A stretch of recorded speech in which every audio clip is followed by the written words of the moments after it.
পাড়ায় ৬-৭ ঘর ব্রাহ্মণের বাস মোটে। সকলের অবস্থাই খারাপ। পরস্পরকে ঠকিয়ে পরস্পরের কাছে ধার ধর করে এরা দিন গুজরান করে। অবশ্য কেউ কাউকে খুব ঠকাতে পারে না, কারণ সবাই বেশ হুঁশিয়ার। গরিব বলেই এরা বেশি কুচুটে এবং হিংসুক। কেউ কারোর ভালো দেখতে পারে না বা কেউ কাউকে বিশ্বাসও করে না। আগেই বলেছি সকলের অবস্থা খারাপ, এবং খানিকটা তারই দরুন বা খানিকটা অন্য কারণে সকলের চেহারাও খারাপ। কিশোরী মেয়েদের তেমন লালিত্য নেই মুখে। ছোট ছোট ছেলেরা এমন অপরিষ্কার অপরিচ্ছন্ন থাকে এবং এমন পাকা পাকা কথা বলে যে তাদের আর শিশু বা বালক বলে মনে হয় না। কাব্যে বা উপন্যাসে যে শৈশবকালের কতই প্রশস্তি পাঠ করা যায়, মনে হয় সেসব এদের জন্য নয়। এরা মাতৃগর্ভ থেকে ভূমিষ্ঠ হয়ে একেবারে প্রবীণত্বে পা দিয়েছে। পাড়ায় এক ঘর গৃহস্থ আছে, তারা এখানে থাকে না। তাদের কোঠা বাড়িটা চাবি দেওয়া পড়ে আছে আজ 10-12 বছর ধরে। এদের মস্ত বড় সংসার ছিল। এদের প্রায় সবাই মরে হেজে গিয়ে প্রায় 5 জন প্রাণীতে দাঁড়িয়েছে। বাড়ির বড় ছেলে পশ্চিমে চাকরি করে, মেজ ছেলে কলেজে পড়ে কলকাতায়, ছোট ছেলেটি জন্মা অবধি কালা ও বোবা পিসিমার কাছে থেকে মুখবধির বিদ্যালয় পড়ে। বড় ছেলে বিবাহ করেনি, যদিও তার বয়স 30-32 হয়েছে। সে নাকি বিবাহের বিরোধী। শোনা যাচ্ছে যে এমনইভাবেই জীবন সে কাটাবে। পাড়ার মধ্যে এরাই শিক্ষিত ও সচ্ছল অবস্থার মানুষ, সেজন্য এদের কেউ ভালো চোখে দেখে না। মনে মনে সকলেই এদের হিংসে করে, এবং বড় ছেলে যে বিয়ে করবে না বলেছে সে সংবাদে পাড়ার সবাই পরম সন্তুষ্ট। যখন সবাই ছোট ও গরিব, তখন এক ঘর লোক কেন এত বার বাড়বে? বড় ছেলে বিয়ে করলেই ছেলে মেয়ে হয়ে জাজ্জল্যমান সংসার হবে 2 দিন পরে, সে কেউ সহ্য করতে পারবে না। মেজ ছেলে মোটে কলেজে পড়ছে, এখন সাপ হয় কি ব্যাঙ হয় তার কিছু ঠিক নেই। তার বিষয়ে দুশ্চিন্তার কোনো কারণ এখনো ঘটেনি, তবে বয়সও বেশি নয়। মজুমদার বাড়িতে ভাঙা রোয়াকে দুপুরে পাড়ার মেয়েদের মেয়ে গজালি হয়। তাতে রায় গিন্নি, মুখুজ্জে গিন্নি, চক্করতে গিন্নি প্রভৃতি তো থাকেনি, অল্প বয়সী বউ ও মেয়েরাও থাকে। সাধারণত যেসব ধরনের চর্চা এই মজলিসে হয়ে থাকে তা শুনলে নারী জাতি সম্বন্ধে লিখিত নানা রকম প্রশংসাপূর্ণ বর্ণনার সত্যতার সম্বন্ধে ঘোর সন্দেহ যার উপস্থিত হবে না, তিনি নিঃসন্দেহে একজন খুব বড় অপটিমিস্ট। আজ দুপুরে যে বৈঠক বসেছে তাতে আলোচিত বিষয়গুলো থেকে মোটামুটি প্রতিদিনের আলোচনা ও বিতর্কের প্রকৃতি অনুমান করা যেতে পারে। বোসগিন্নি বলছিলেন, আরে বাপু, দিচ্ছি তো রোজই, আমার গাছের কাঁঠাল খেয়েই তো মানুষ। আমাদের যখন কাঁঠাল পোড়ানো হয় ছেলেমেয়েগুলো হ্যাংলার মতো তলায় দাঁড়িয়ে থাকে। ঘেও কি ভুয়ো 1 হাতখানা যদি থাকে তো বলি, যা নিয়ে যা, তোদের নেই যা খেয়ে গে যা। তা কি পোড়ার মুখে কোনোদিনও সুবাক্ষী আছে? ও মা, আজ আমার মেয়ে 2টো নেবু তুলতে গেছিল ডোবার ধারের গাছটা থেকে, তাকে কিনা বলে রোজ নেবু তুলতে আসে, যেন সরকারি গাছ পড়ে রয়েছে আর কি। 24 ঝুড়ি কথা শুনিয়ে দিলে মন্টুর মা। আচ্ছা বলো তো তোমরাই। মন্টুর মা, যাকে উদ্দেশ্য করে এ কথা বলা হচ্ছিল, তিনি এদের মজলিসে কেবল আজই অনুপস্থিত আছেন, নইলে রোজই আসে থাকেন। তার অনুপস্থিতির সুযোগ গ্রহণ করে সবাই তার চালচলন, ধরন ধারণ, রীতিনীতির নানা রূপ সমালোচনা করল। প্রিয় মুখুজ্জের মেয়ে শান্তি 16-17 বছরের কুমারী। তার মায়ের বয়সী মন্টুর মায়ের সম্বন্ধে এমনি বলে বসল, ও সে কথা আর বলো না খুড়িমা, কি ব্যাপক মেয়ে মানুষ এই মন্টুর মা। ঢের ঢের মেয়ে মানুষ দেখেছি, অমর লঙ্কা পোড়া ব্যাপক যদি কোথাও দেখে থাকি তো খুঁড়ে নমস্কার, বাবা গো বাবা। ছোট্ট মেয়ের এই জ্যাঠামি কথার জন্য কেউ তাকে বকল না বা শাসন করল না, বরং কথাটা সকলেই উপভোগ করল। তারপর কথাটার স্রোত আরও কতদূর গড়া তো বলা যায় না, এমন সময় রায়বাড়ির বড় বউ হঠাৎ মনে পড়ার ভঙ্গিতে বললেন, হ্যাঁ, একটা মজার কথা আছে, শোনোনি বুঝি? শ্রীপতি যে বিয়ে করেছে। বড়ঠাকুরের কাছে চিঠি এসেছে, শ্রীপতির মামা লিখেছেন। সকলে সমস্বরে বলে উঠল, শ্রীপতি বিয়ে করেছে? তারপর সকলেই একসঙ্গে নানারূপ প্রশ্ন করতে লাগলো, কোথায়, কবে চিঠি এলো, সে বলেছিল বিয়ে করবে না, এবং নানান। শ্রীপতির বিয়ের খবরে অনেকেই যেন একটু দমে গেল। খবরটা তেমন শুভ নয়। কারোর উন্নতির সংবাদ এদের পক্ষে আনন্দের সঙ্গে গ্রহণ করা অসম্ভব। তাদের যখন উন্নতি হলো না তখন অপরের উন্নতি হবে কেন? কিন্তু এরপরেই যখন রায়বেউ মুখ টিপে হেসে আস্তে আস্তে বললেন বউটি নাকি বামুনের মেয়ে নয়, তখন সকলে খাড়া হয়ে শটান উঠে বসল। তাদের মরা মরা ভাবটা যেন এক মুহূর্তে কেটে গেল। একটা বেশ সরস ও মুখরোচক পরনিন্দা করার ঘোটের আভাস ওরা পেল রায়বউয়ের চাপা ঠোঁটের হাসি থেকে। শান্তি উকসুক চোখে চেয়ে হাসি মুখে বললে, ভেতরে তাহলে অনেকখানি কথা আছে, বলো। বোসগিনি বললেন, তাই বলো, নইলে এমনি কোথাও কিছু নয়, শ্রীপতি বিয়ে করলে? এ কি কখনো হয়? কি জাত মেয়েটার? হিন্দু তো? অর্থাৎ তাহলে রগরটা আরও জমত। রায়বউ বললেন, হিন্দুই? মেয়েটা নাকি বদ্যি মামুন। এদেশে বৈদ্যকে বলে বদ্যি বামুন। এই অঞ্চলে ত্রিসীমানায় বৈদ্যের বাস না থাকায় বৈদ্য জাতির সমাজতত্ত্ব সম্বন্ধে এদের ধারণা অত্যন্ত অস্পষ্ট। কারোর বিশ্বাস ব্রাহ্মণের পরেই বৈদ্যের সামাজিক স্থান। তারা এক প্রকার নিম্ন বর্ণের ব্রাহ্মণ, তার চেয়ে বেশি কিছু নয়। আবার কারোর বিশ্বাস তাদের স্থান সমাজের নিম্নতর ধাপের দিকে। শান্তি বলল, বউয়ের বয়স কত? ওটা অনেক, 24 কি 25। সকলের সমস্যারে অবাক একটা বিস্ময়ের রোল তুললে। 24-25 বছর পর্যন্ত মেয়ে আইবুড়ো থাকে ঘরে? ই আবার কোথাকার ছোট জাত? শান্তির মা বললেন, তাহলে মেয়ে আর নয়, মাগি বলো। পার শশা। বাপমা বুঝি ঘরে বীজ রেখেছিল? কে একজন মুখ টিপে হেসে বললেন, বিধবা না তো? চক্রবর্তীগিন্নি বললেন, আগের পক্ষের ছেলে মেয়ে কিছু আছে নাকি মাগির? এ কথায় শান্তি আগে মুখ আঁচল দিয়ে খিলখিল করে হেসে উঠল। তারপরে বাকি সকলে তার সঙ্গে যোগ দিলে। হ্যাঁ, একটা নতুন ও ভারী মজার খবর বটে। মেয়ে গজালির কিছুদিনের মতো খোরাক সংগ্রহ হয়ে গেল।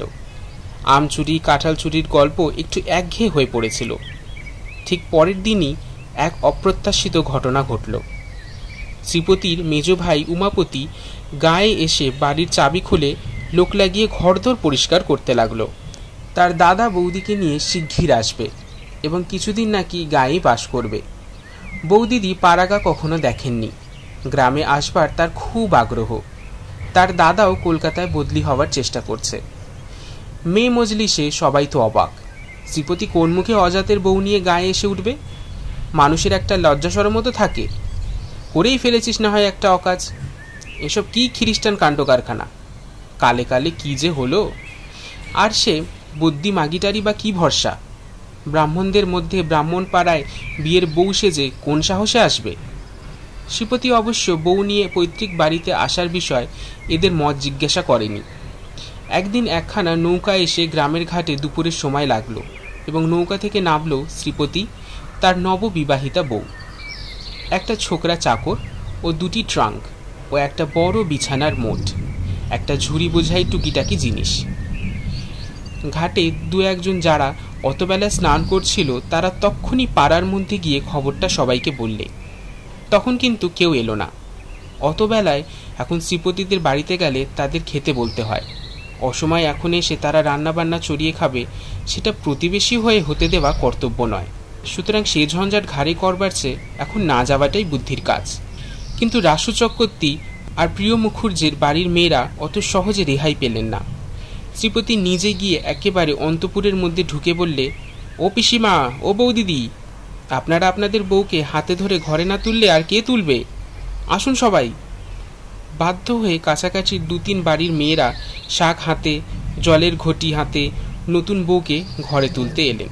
খানিকটা চক্ষু লজ্জায়, খানিকটা কৌতূহলে। মজা দেখবার প্রবৃত্তি সকলের মধ্যেই আছে। ছোট বড় ছেলেমেয়েরাও এলো অনেকেই। শান্তি এলো, কমলা এলো, সারদা এলো।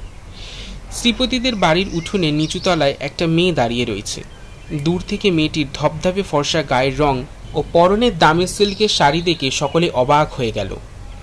সামনে এসে আরও বিস্মিত হওয়ার কারণ ওদের ঘটল মেয়েটির অনিন্দ সুন্দর মুখশ্রী দেখে। কি ডাগর ডাগর চোখ, কি সুকুমার লাবণ্য সারা অঙ্গে। সর্বোপরি মুখশ্রী অমন ধরনের সুন্দর মুখ এসব পাড়াগায় কেউ কখনো দেখেনি। সকলে আশা করেছিল গিয়ে দেখবে কালো কালো একটা মোটা মতো মাগি আধ ঘোমটা দিয়ে উঠোনের মাঝখানে দাঁড়িয়ে প্যাট প্যাট করে চেয়ে রয়েছে তাদের দিকে। কিন্তু তার পরিবর্তে দেখল এক নম্রমুখী সুন্দরী তরুণীর মূর্তি। মুখখানি এত সুকুমার যে মনে হয় যেন 16-17 বছরের বালিকা। বিকেলে ওপাড়ার নিতাই মুখুর্জের বউ ঘাটের পথে চক্রবর্তী গিন্নিকে জিজ্ঞাসা করলেন, কি দিদি, শ্রীপতির বউ দেখলে নাকি? কেমন দেখতে? চক্রবর্তী গিন্নি বললেন, না, দেখতে বেশ ভালোই। চক্রবর্তী গিন্নির সঙ্গে শান্তি ছিল। সে হাজার হোক ছেলে মানুষ, ভালো লাগলে পরের প্রশংসার বেলায় সে এখনও কার্পণ্য করতে শেখেনি। সে উচ্ছ্বাসিত সুরে বলে উঠল, চমৎকার খুড়িমা, একবার গিয়ে দেখে আসবেন, সত্যি অদ্ভুত ধরনের ভালো। নিতাই মুখুজ্জের বউ পরের এতখানি প্রশংসা শুনতে অভ্যস্ত ছিলেন না। বুঝতে পারলেন না শান্তি কথাটা ব্যঙ্গের সুরে বলেছে নাকি সত্যি বলেছে। বললেন, কীরকম ভালো? এবার চক্রবর্তী গিন্নি নিজেই বললেন, না, বউ যা ভেবেছিলাম তা নয়, বউটি সত্যিই দেখতে ভালো। আর কেনই বা হবে না বলো? শহরের মেয়ে দিনরাত সাবান ঘষছে, পাউডার ঘষছে। তোমার আমার মতো রাত দেহ তো, বাসন মাজতে হতো তো দেখতাম চেহারার কত জৌলস্য বজায় থাকে।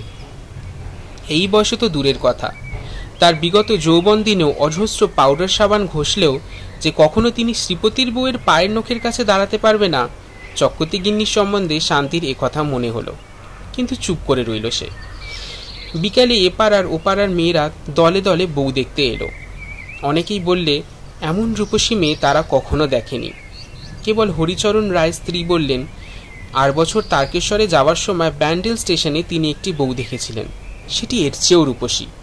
মেয়ে মজলিসে পরদিন আলোচনার একমাত্র বিষয় দাঁড়ালো শ্রীপতির বউ। দেখা গেল তার রূপ সম্বন্ধে দুই মত নেই সভ্যদের মধ্যে, কিন্তু তার চরিত্র সম্বন্ধে নানা রকম মন্তব্য অবাধে চলছে। ধরন কেমন কেমন, অত সাজগোজ কেন রে বাবু? ভালো ঘরের মেয়ে না, দেখলেই বোঝা যায়। বাসন মাজতে হলে হাত অত সাদাও থাকবে না আর অত নরমও থাকবে না, ঠেলা বুঝবে পাড়া গায়ের। গলায় নেকলেস ঝোলাতে আমরাও জানি, বেশ একটু ঠেকারে, পাড়া গায়ে মাটিতে যেন গুমরে পা পড়ছে না, এমনি ভাব। বামুনের ঘরে বিয়ে হয়ে ভাবছে যেন কি, তা তো হবেই, বুদ্ধি বামুনের মেয়ে, বামুনের ঘরে এসেছে, ওর 7 পুরুষের ভাগ্যি না। নববধূ সপক্ষে বললে কেবল শান্তি ও কমলা। শান্তি ঝাঁঝের সঙ্গে বলল, তোমরা কারোর ভালো দেখতে পারো না বাবু, কেন ওসব বলবে একজন ভদ্রঘরের মেয়ে সম্বন্ধে? কাল বিকালে আমি গিয়ে কতক্ষণ ছিলাম নতুন বউয়ের কাছে, কোনো ঠেকারে নেই, অহংকারও নেই, চমৎকার মেয়ে। কমলা বললে, আমাদের উঠতেই দেয় না কিছুতেই, কত গল্প করলে, খাবার খেতে দিলে, চা করলে, আর খুব সাজগোজ কি করে, সাদা শীতে শাড়ি সেমিজ পরেছিল মাত্র, তবু খুব ফর্সা কাপড় চোপড়, ময়লা একেবারে দু চোখে দেখতে পারে না। শান্তি বললে, ঘরগুলো এরই মধ্যে কি চমৎকার সাজিয়েছে, আয়না, পিকচার, দোপাটি ফুলের তোড়া বেঁধে ফুলদানিতে রেখে দিয়েছে। শ্রীপতি তার বাপের জন্মে কখনো অমন সাজানো ঘর ধরে বাস করেনি, ভারী ফিটফাট গোছালো বউটি। দিন 2 পরে ডোবার ঘাটে নববধূকে একরাশ বাসন নিয়ে নাবতে দেখে সকলে অবাক হয়ে গেল। চারিদিকে বন ঘেরা ঝুপসি আধ অন্ধকার ডোবাটা যেন মেয়েটির স্নিগ্ধ রূপের প্রভায় এক মুহূর্তে আলো হয়ে উঠল। একথা যারা তখন ডোবার অন্যান্য ঘাটে ছিল সবাই মনে মনে স্বীকার করলে। দৃশ্যটাও যেন অভিনব ঠেকল সকলের কাছে। এমন একটা পচা এদো জঙ্গলে ভরা পাড়াগাঁয়ের ডোবার ঘাটে সাধারণত কালো কালো আধময়লা শাড়ি পরা শ্রীহীনা ঝিবৌ ও তিলকাতীর্ণ পৌর বিধবাদের গামছা পরিহিতা মূর্তি দেখা যায় বা দেখার আশা করা যায়। সেখানে এমন একটি সুন্দর আধুনিক ধাঁচে খোপা বাঁধা, ফর্সা শাড়ি ব্লাউজ পরা, রূপকথার রাজকুমারীর মতো রূপসী নবযৌবনা বধূ সজনেতলার ঘাটে বসে ছাই দিয়ে নিটোল সুগৌর হাতে বাসন মাজছে, এ দৃশ্যটা খাপ খায় না। সকলের কাছেই এটা খাপ ছাড়া মনে হলো। পৌররাও ভেবে দেখল, গত 20-30 বছরের মধ্যে এমন ঘটনা ঘটেনি এই ক্ষুদ্র ডোবার ইতিহাসে। রায়পাড়ায় একটি পৌরা বললেন, আহা, বউ তো নয়, যেন পীরতি মেয়ে, কিন্তু অত রূপ নিয়ে কি ডোবায় নামে বাসন মাজতে? না, ও হাতে কখনোই ছাই নিয়ে বাসন মাজার অভ্যেস আছে, তা দেখেই বুঝেছি। তারপর থেকে দেখা গেল ঘর সংসারের যা কিছু কাজ শ্রীপতির বউ সব নিজের হাতে করছে। ইতিমধ্যে শ্রীপতির কলকাতায় বদলি হওয়ার খবর আসতে সে চলে গেল বাড়ি থেকে। পাড়ায় মেয়েদের মধ্যে শান্তি ও কমলা শ্রীপতির বউয়ের বড় ন্যাওটা হয়ে পড়ল। সকাল নেই বিকাল নেই, সব সময় দেখা যায় শান্তি ও কমলা বসে আছে ওখানে। পাড়াগাঁয়ের গরিব ঘরের মেয়ে, অমন আদর করে কেউ কখনো রোজ রোজ তাদের লুচি হালুয়া খেতে দেয়নি। একদিন কমলা বলে, বৌদিদি, তোমার ঘরে কাপড়ে মোড়া ওটা কি গো? শ্রীপতির বউ বলল, ওটা এসরাজ। বাজাতে জানো বৌদি? একটুখানি অমনি জানি ভাই, কিন্তু এতদিনে ওকে বার করা পর্যন্ত হয়নি, কেন যেন গায়ে ঘরকে কি হয়তো মনে করবে। শান্তি বলল, নিজের বাড়ি বসে বাজাবে, কে কি মনে করবে, একটু বাজিয়ে শোনাও না বৌদি। একটু পরে রায়গিন্নি ঘাটে যাওয়ার পথে শুনতে পেলেন বাড়ির মধ্যে থেকে কে বেহালা নাকি কি বাজাচ্ছে। চমৎকার মিষ্টি, কোনো ভিখারি গান গাচ্ছে বুঝি। দাঁড়িয়ে খানিকক্ষণ শুনে তিনি ঘাটে চলে গেলেন। ঘাটে গিয়ে তিনি মজুমদার বউকে বললেন কথাটা। ওই শ্রীপতির বাড়ি থেকে একজন বোস্টম বেহালা বাজাচ্ছে শুনে এলাম। কি চমৎকার বাজাচ্ছে দিদি, দুদণ্ড দাঁড়িয়ে শুনতে ইচ্ছা করে। দুপুরের মেয়ে মজলিসে শান্তির মা বললেন, শ্রীপতির বউ কি চমৎকার বাজাতে পারে, ওই এসরাজ না কি বলে, একরকম বেহালার মতো। শান্তিদের ওবেলা শুনিয়েছিল। রায়বউ বললেন, ও তাই না, ওবেলা নাইতে যাওয়ার সময় শুনলাম বটে, সে যে ভারী চমৎকার বাজনা গো। আমি বলি বুঝি কোনো ফকির বোস্টম ভিক্ষে করতে এসে বাজাচ্ছে। এমন সময় শান্তি আসতেই তার মা বললেন, ওই জিজ্ঞেস করো না শান্তিকে। শান্তি বলল, উফ, সে কি আর তোমায় বলবো গো খুড়িমা, বৌদিদি যা বাজালো অমন কখনো শুনিনি। শুনবে তোমরা? তাহলে এখন বলি বাজাতে? বললেই বাজাবে। শান্তি শ্রীপতিদের বাড়ি চলে যাওয়ার অল্প পরেই শোনা গেল শ্রীপতির বউয়ের এসরাজ বাজানো। অনেকক্ষণ কারোর মুখে কথা রইল না। চক্রবর্তীগিন্নি বললেন, আহা, বড় চমৎকার বাজায় তো। সকলেই স্বীকার করলে শ্রীপতির বউকে আগে যা ভাবা গিয়েছিল সেরকম নয়, বেশ মেয়েটি। এসরাজ বাজানোর মধ্যে দিয়ে পাড়ার সকলের সঙ্গে শ্রীপতির বউয়ের সহজভাবে আলাপ পরিচয় জমে উঠল। দুপুরে সন্ধ্যায় প্রায় সবাই যায় শ্রীপতির বাড়ি বাজনা শুনতে। তারপর গান শুনল সবাই একদিন। পূর্ণিমার রাতে জ্যোৎস্না ভরা ভেতর বাড়ির রোয়াকে বসে বউ এসরাজ বাজাচ্ছিল। পাড়ায় সব মেয়েরা এসে জুটেছে। শ্রীপতি বাড়িতে নেই। কমলা বললে, আজ বৌদি একটা গান গাইতেই হবে, তুমি গাইতেও জানো নিশ্চয়ই, শোনাও না আজকে। বৌদি হেসে বলল, কে বলেছে ঠাকুরজি আমি গাইতে জানি? না না না, ও সব রাখো, গাও না একটা। সকলেই অনুরোধ করল। বলল, গাও বৌমা, এ পাড়ায় মানুষ নেই, আস্তে আস্তে গাও, কেউ শুনবে না। শ্রীপতির বউ একখানা মীরার ভজন গাইল। রানাজি मैं गिरधर के घर जाऊं, गिरधर मेरा साचो प्रीतम देखत रूप लुभाऊं। গায়িকার চোখে মুখে কি ভক্তিপূর্ণ তন্ময়তার শোভা ফুটে উঠল গানখানা গাইতে গাইতে। শান্তি একটা গন্ধরাজ আর টগরের মালা গেঁথে এনেছিল বৌদিকে পরাবে বলে। গান গাইবার সময় সে আবার সেটা বউয়ের গলায় আলগোছে পরিয়ে দিল। সেই জ্যোৎস্নায় সাদা সুগন্ধি ফুলের মালা গলায় রূপসী বউয়ের মুখে ভজন শুনতে শুনতে মন্টুর মায়ের মনে হলো এই মেয়েটি সেই মীরাবাই, অনেককাল পরে পৃথিবীতে আবার নেমে এসেছে, আবার সবাইকে ভক্তির গান গেয়ে শোনাচ্ছে। মন্টুর মা একটু বাইরের খবর রাখতেন। যাত্রায় একবার মীরাবাইয়ের পালা দেখেছিলেন তার বাপের বাড়িতে এসে। তারপর আর একখানা হিন্দি গান গাইল বউ। এরা অবশ্যই কিছু বুঝলে না, তবে তন্ময় হয়ে শুনলে বটে। তারপর একখানা বেহাগ বাংলা গান। এবার সকলে যেন শুয়ে পড়ল। শান্তির চোখ দিয়ে জল পড়তে লাগলো। অনেকে দেখল বউয়েরও চোখ দিয়ে জল পড়ছে গানটা গাইতে গাইতে। রূপসী গায়িকা একেবারে যেন বাহ্য জ্ঞান ভুলে গিয়েছে গানে তন্ময় হয়ে। সেদিন থেকেই সকলে শ্রীপতির বউকে অন্য চোখে দেখতে লাগলো। ওর সম্বন্ধে ক্রমে উচ্চ ধারণা করতে বাধ্য হলো সবাই, এবং আরও নানা ঘটনায়। পাড়াগায় সকলেই বেশ হুঁশিয়ার, একথা আগেই বলেছি। ধার দিয়ে সে যদি এক খুচি চাল কি দুপালা তেলও হয় তার জন্য 10 বার তাগাদা করতে এদের বাধে না।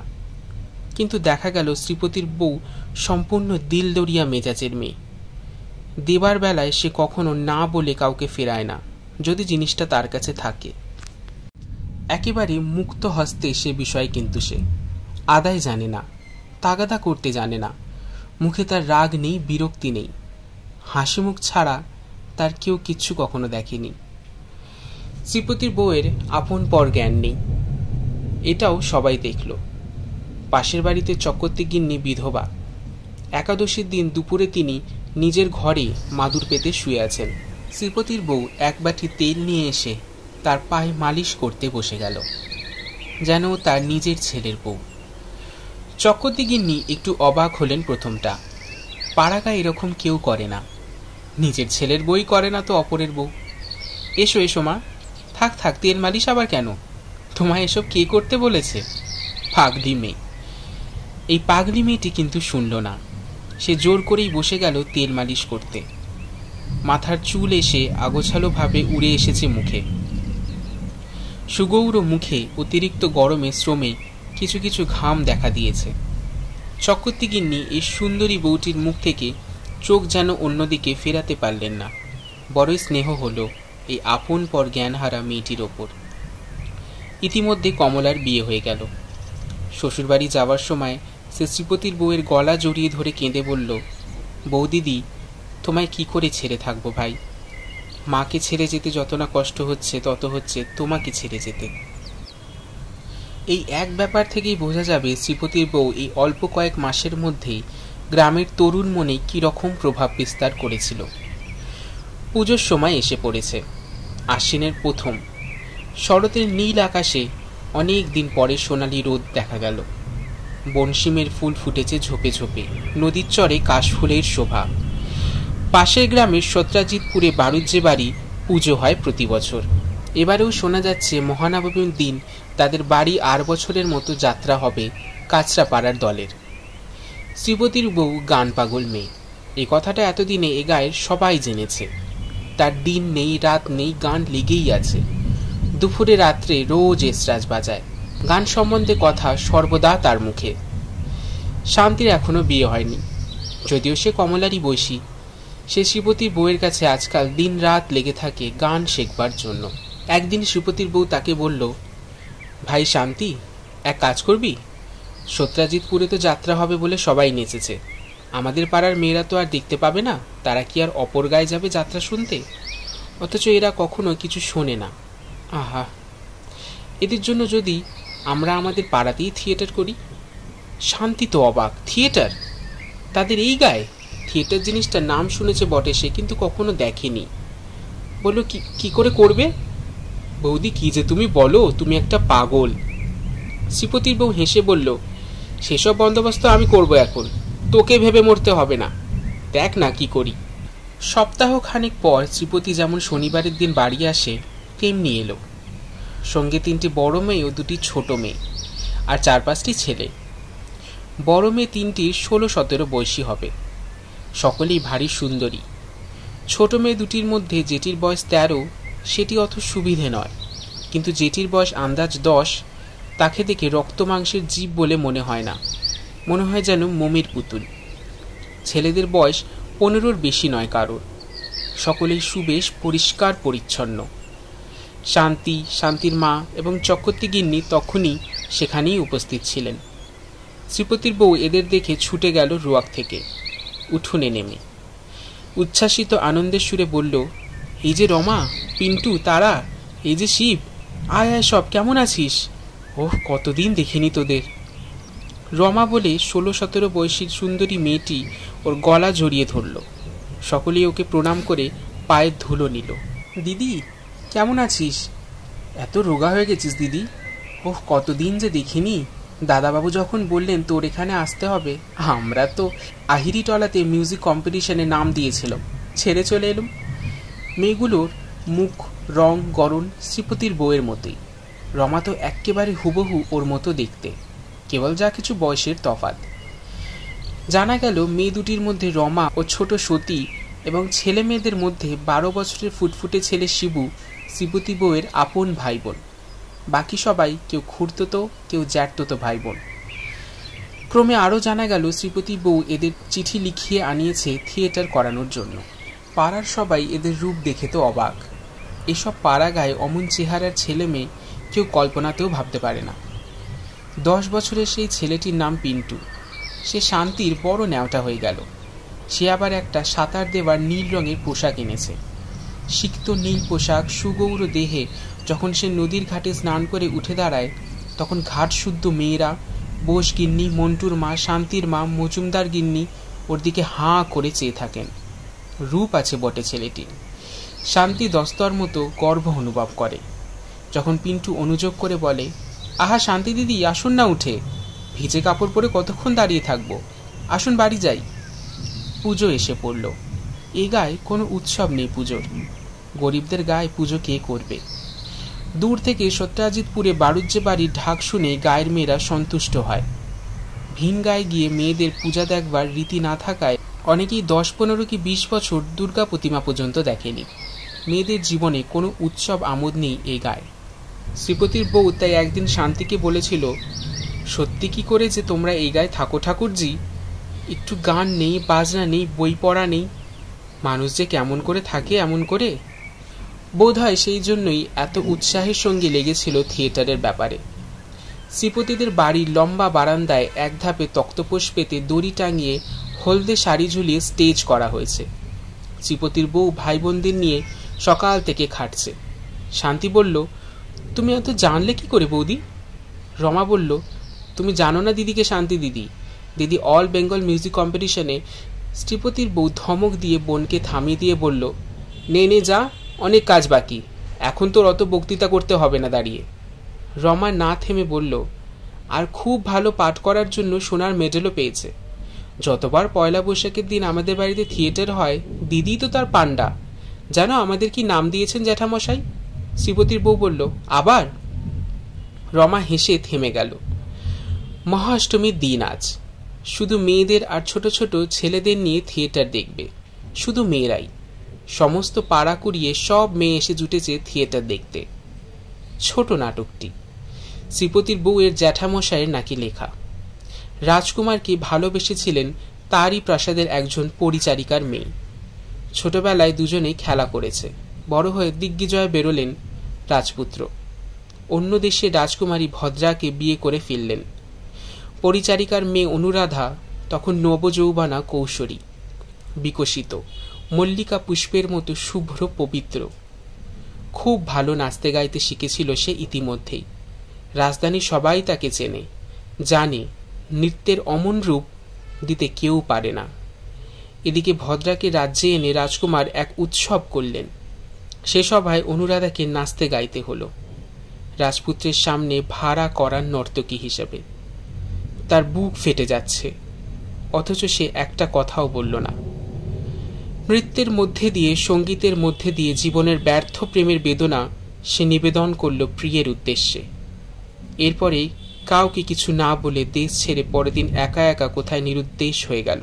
শ্রীপতির বউ অনুরাধা, রমা, ভদ্রা আর অন্য সব ভাই বোনও অভিনয় করল। শ্রীপতির বউ বেশভূষায়, রূপে, গলে দোদুল্যমান জুঁইফুলের মালায় যেন প্রাচীন যুগের রূপকথার রাজকুমারী। রমাও তাই। গানে গানে অনুরাধা তো স্টেজ ভরিয়ে দিল। আর কি অপূর্ব নৃত্যভঙ্গি! সতী, রমা, পিন্টুও কি চমৎকার অভিনয় করল, আর কি চমৎকার মানিয়েছে ওদের। তারপর বহুকাল পরে পথের ধারে মুমূর্ষ অনুরাধার সঙ্গে রাজপুত্রের দেখা। সে বড় মর্মস্পর্শী করুণ দৃশ্য। অনুরাধার গানের করুণ সুরপুঞ্জে ঘরের বাতাস ভরে গেল। চারিদিকে শুধু শোনা যাচ্ছিল কান্নার শব্দ। শান্তি তো ফুলে ফুলে কেঁদে সারা। অভিনয় শেষ হলো। তখন রাত প্রায় 11টা। গ্রামের মেয়েরা কেউ বাড়ি চলে গেল না। তারা শ্রীপতির বউকে ও রমাকে অভিনয়ের পর আবারও দেখতে চায়। শ্রীপতির বউ ও তার ভাই বোনদের রান্নাঘরে নিয়ে গিয়ে চক্রবর্তী গিন্নি, শান্তির মা, মন্টুর মা খেতে বসিয়ে দিলেন। আর ওদের চারিধার দিয়ে পাড়ার যত মেয়ে। ও পাড়ার রমা, গাঙ্গুলির বউ বললেন, বউ যে আমাদের এমন তা তো জানি নে। ও মা, অমন জীবনে তো কখনো দেখিইনি। মন্টুর মা বললেন, আর ভাই বোনগুলো কি সব হীরের টুকরো বলো, যেমন সব চেহারা তেমনি গান। শান্তি তো তার বৌদিদির পিছু পিছু ঘুরছে। তার চোখ থেকে অভিনয়ের ঘোর এখনো কাটেনি। সেই জুঁই ফুলের মালাটি বৌদির গলা থেকে সে এখনো খুলতে দেয়নি। ওর দিক থেকে অন্যদিকে সে চোখ ফেরাতে পারছে না যেন। চক্রবর্তীগিন্নি বললেন, আর কি গলা আমাদের বৌমার আর রমার। পিন্টু অতটুকু ছেলে কি চমৎকার করল। শান্তির মা বললেন, পিন্টু খাচ্ছে না, দেখো সেচো বউ। আর একটু দুধ ঘি কটা মেখে নাও না বাবা, চেঁচিয়ে চেঁচিয়ে তো খিদে পেয়ে গিয়েছে। কি চমৎকার মানিয়েছে পিন্টুকে না সেজো বউ, একে ফুটফুটে সুন্দর ছেলে। শ্রীপতির বউ হাজার হোক ছেলে মানুষ, সকলের প্রশংসায় সে এমন খুশি হয়ে উঠল যে খাওয়াই হলো না তার। সলজ্জে হেসে বলল, জ্যাঠামশাই আমাদের বলে কিন্নর দল, এখন ওই নামই আমাদের। রমা হেসে ঘাট দুলিয়ে বলল, নিজে যে বললে দিদি, আমি বলতে যাচ্ছিলুম, আমায় তবে ধমক দিলে কেন তখন? তারা বলল, নামটি বেশ, কিন্নর দল না, আমাদের শ্যামবাজারের পাড়ায় কিন্নর দল বলতে সবাই চেনে।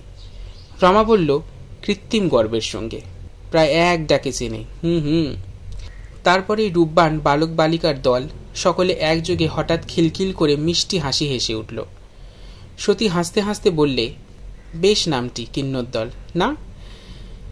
এমন একদল সুশ্রী চেহারার ছেলে মেয়ে, তাদের ওপর তাদের এমন অভিনয় করার দক্ষতা, এমন গানের গলা, এমন হাসি খুশি মিষ্টি স্বভাব, সকলেরই মন হরণ করবে। তার আশ্চর্য কি?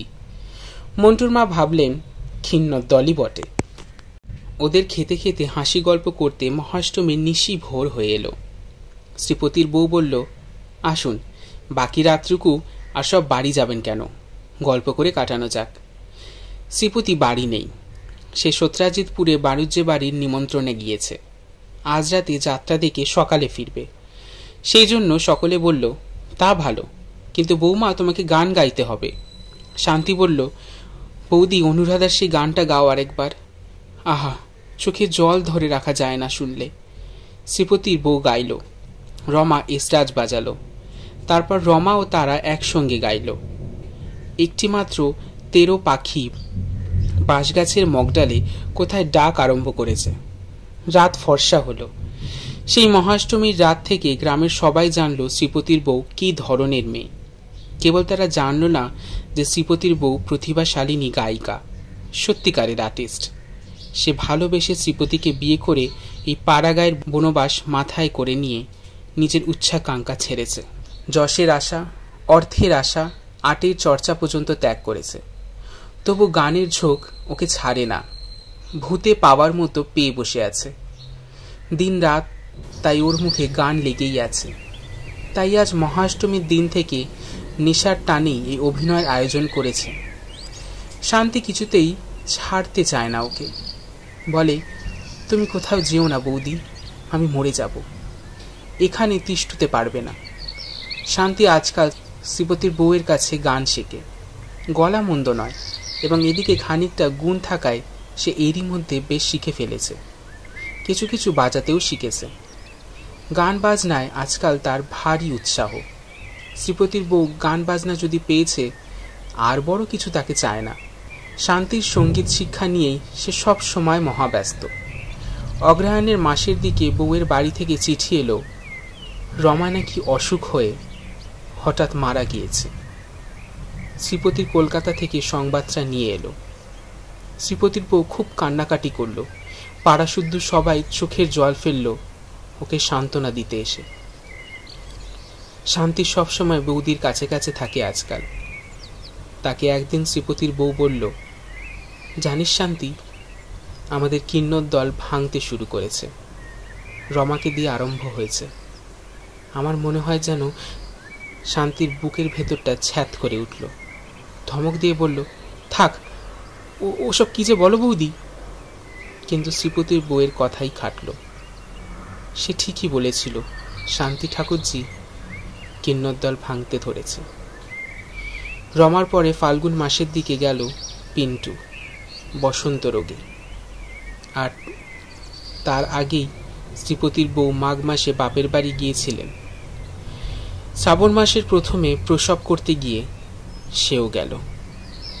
এই সংবাদ গ্রামে যখন এলো, শান্তি তখন সেখানে ছিল না। সেই বৈশাখ মাসে তার বিবাহ হয়েছে, তাই সে তখন মোটরই বানপুরে ছিল, তার শ্বশুর বাড়িতে। গ্রামের অন্য সবাই শুনল অনাত্মীয়ের মৃত্যুতে খাঁটি অকৃত্রিম শোক। এরকম এর আগে কখনো এ গায়ে করতে দেখা যায়নি। রায়গিন্নি, চক্করতে গিন্নি, শান্তির মা, মন্টুর মা কেঁদে ভাসিয়ে দিল। এই মেয়েটি কোথা থেকে দুদিনের জন্য এসে তার গানের সুরের প্রভায় সকলকে অকরুণ কুঠিলভাবে পরিবর্তন করে দিয়েছে। সে পরিবর্তন যে এতখানি, এই সময় গায়ের মেয়েদের দেখলে বোঝা যেত। ওদের চক্করতি বাড়ির দুপুরবেলায় আড্ডায়, স্নানের ঘাটে শ্রীপতির বউয়ের কথা ছাড়া অন্য কথা ছিল না। চক্করতি গিন্নি পেয়েছিলেন সকলের থেকে বেশি দুঃখ। শ্রীপতির বউয়ের কথা উঠলেই তিনি চোখের জল সামলাতে পারতেন না। বলতেন, দুদিনের জন্য এসে মা আমাকে কি মায়ায় বাঁধিয়ে দিল। আমার পেটের মেয়েও অমন কখনো করেনি। আমার পোড়া কপাল, সে কখনো এ কপালে টেকে? মন্টুর মা বলতেন, সে কি আর মানুষ মা? দেবীর অংশে ওসব মেয়ে জন্মায়। নিজের মুখেই বলতো হেসে হেসে, আমরা কিন্নর দল খুড়িমা। সাবভ্রষ্ট কিন্নরই তো ছিল, যেমন রূপ তেমনি স্বভাব তেমনি গান। ও কি মানুষ মা? ও কি আর মানুষ? কথা বলতে বলতে মন্টুর মায়ের চোখ দিয়ে ঝরঝর করে জল পড়ত। এসবের মধ্যে কেবল কথা বলতো না শান্তি। তার বিবাহের জীবন খুব সুখের হয়নি। ভেবেছিল বাপের বাড়ি এসে বৌদিদির সঙ্গে অনেকখানি জ্বালা জুড়াবে। পুজোর পরে কার্তিক মাসের প্রথম বাপের বাড়িতে এসে সব শুনেছিল। বৌদিদি যে তার জীবনে কতখানি হরণ করে নিয়ে গিয়েছে এরা কেউ জানে না। মুখে সেসব 5 জনের সামনে ভ্যাজ ভ্যাজ করে বলে লাভ কি? কি বুঝবে লোকে? বছর 2 পরে একদিনের কথা। গায়ের মধ্যে শ্রীপতির বউয়ের কথা অনেকটা চাপা পড়ে গিয়েছে। শ্রীপতি অনেক দিন পরে আবার গ্রামের বাড়িতে যাওয়া আসা শুরু করেছে, শনিবার কিংবা ছুটি ছাটাতে। শ্রীপতিদের বাড়ি থেকে শান্তিদের বাড়ি বেশি দূরে নয়, 2খানা বাড়ির পরেই। শান্তি তখন এখানেই ছিল। অনেক রাত্রে সে শুনল শ্রীপতির দাদাদের বাড়িতে কে গান গাইছে। ঘুমের মধ্যে গানের সুর কানে যেতেই সে ধর্মর করে বিছানার উপর উঠে বসল। বিরোহিণী মীরা জাগে অনুরাগে, গিরধর নাগর। এ কার গলা? ওর গা শিউরে উঠল। ঘুমের ঘোর এক মুহূর্তে কেটে গেল। কখনো সে ভুলবে জীবনে এই গান, এই গলা? সেই প্রথম পরিচয়ের দিনে ওদের রোয়াকে জ্যোৎস্না রাতে বসে এই গানটাই বৌদি গেয়েছিল প্রথমবার। সেই অপূর্ব করুণ সুর। গানের প্রতি মুচড়ে যেন একটি আকাঙ্ক্ষার প্রাণঢালা আত্মনিবেদন। এ কি আর কারোর গলা? ওর কুমারী জীবনের আনন্দ ভরা দিনগুলো কত অবসর প্রহর যে এ কণ্ঠের সুরে মধুময়। ও পাগলের মধ্যে ছুটে ঘরের বাইরে এসে দাঁড়ালো। রাত অনেক। কৃষ্ণ তৃতীয়ার চাঁদ মাথার উপর পৌঁছেছে। ফুটফুটে শরতের জ্যোৎস্নায় বাঁশবনের তলা পর্যন্ত আলো হয়ে উঠেছে, ঠিক যেন 3 বছর আগেকার সেই মহাষ্টমীর রাত্রির মতো। শান্তির মা ইতিমধ্যেই জেগে উঠে বসলেন এবং বললেন, ও কে গান করছে রে শান্তি? তারপর তিনিও তাড়াতাড়ি বাইরে এলেন। শ্রীপতিদের বাড়িতে তো কেউ থাকে না, গান গাইবে কে? ওদিকে মন্টুর মা, মণি, বাদল সবাই জেগেছে দেখা গেল। প্রথমেই ওরা সবাই ভয়ে বিস্ময়ে কাঠ হয়ে গিয়েছিল, তারপর ব্যাপারটা বোঝা গেল। শ্রীপতি কখন রাতের ট্রেনে বাড়ি এসেছে কেউ লক্ষ্য করেনি। সে কলের গান বাজাচ্ছে। ওদের সাড়া পেয়ে সে বাইরে এসে বসল এবং বলল, আমার এক বন্ধুর কাছ থেকে আজ চেয়ে আনলুম ওর গানখানা। মরবার কমাস আগে রেকর্ডে গিয়েছিল। সবাই খানিকক্ষণ চুপ করে দাঁড়িয়ে রইল। শান্তি প্রথমে সে নীরবতা ভঙ্গ করে আস্তে আস্তে বলল, ছিরুদা, রেকর্ডখানা আরেকবার দেবে? পরক্ষণেই একটি অতি সুপরিচিত পরমপ্রিয় সুললিত কণ্ঠের দরদ ভরা সুরপুঞ্জে পাড়ার আকাশ বাতাস স্তব্ধ জ্যোৎস্না রাত্রিটা ছেয়ে গেল। মানুষের মনে কি ভুলই যে হয়। অল্পক্ষণের জন্য শান্তির মনে হলো তার কুমারী জীবনের সুখের দিনগুলো আবার ফিরে এসেছে, যেন বৌদিদি মরেনি, কিন্নর দল ভেঙে যায়নি, সব বজায় আছে। এই তো সামনে আসছে পুজো, আবার মহাষ্টমীতে তাদের থিয়েটার হবে। বৌদিদি গান গাইবে। গান থামিয়ে ওর দিকে চেয়ে হাসি হাসি মুখে বলবে, কেমন শান্তি ঠাকুরজি, কেমন লাগলো?